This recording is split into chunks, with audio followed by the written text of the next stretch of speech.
तो आज हम बात करने वाले हैं कंस्टिपेशन यानी कब्ज। कब्ज किन किन कारणों से होता है हम आपको एक एक करके बताएंगे। तो हमारे वीडियो कल तक बन रही है, हमारे चैनल को सब्सक्राइब लाइक शेयर जरूर करिए।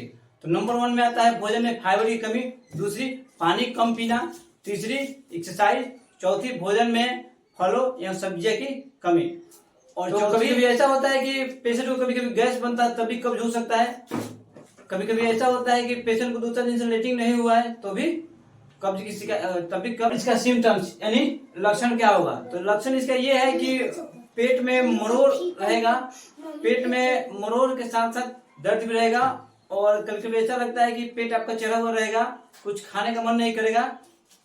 और जानते हैं कभी कभी ऐसा होता है कि पेशेंट को 2-4 दिन से गैस बन रहा हो तभी कब्ज हो सकता है।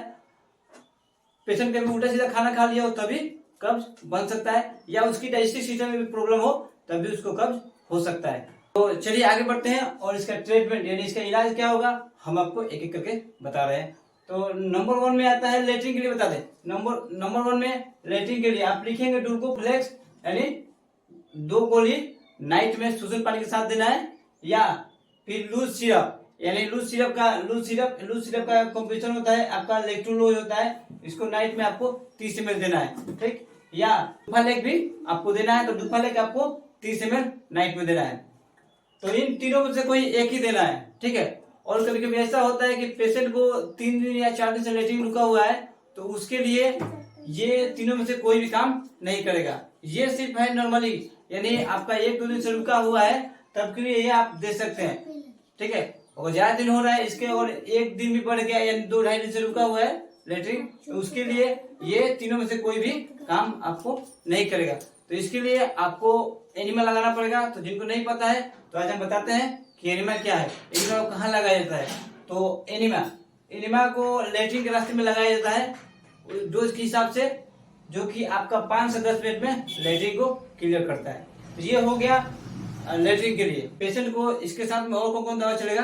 तो अब आता है 2 नंबर पे आपका कब्ज है तो उसका डाइजेस्टिक प्रॉब्लम है, पाचन उसका कमजोर है। और पेशेंट का पाचन कमजोर है तो उसके लिए पेशेंट को एरिस्टोजैम लिखेंगे 1:2 यानी ये सुबह शाम चलेगा पेशेंट को। उसके बाद पेशेंट को गैस बन रहा हो तो गैस के लिए आप पेंटोप्राजोल लिखेंगे 1 यानी रोज खाली पेट ये खाना है। पेंटोप्राजोल में आप लिख सकते हैं 20 mg का या 40 mg का भी आप लिख सकते हैं। पेशेंट को साथ में दर्द रह रहा है तो पेशेंट को आप लिखेंगे मेट्रोस्पास, ये भी आपका चलेगा 1:2। या कोई अगर लेडीज है तो लेडीज के लिए आपको एनाफोर्टेन चलाना पड़ेगा, एनाफोर्टेन ये भी आपका 1:2 सुबह शाम चलेगा। तो एनाफोर्टेन इसलिए बोल रहा हूँ कि हो सकता है कहीं महिला प्रेग्नेंट हो तो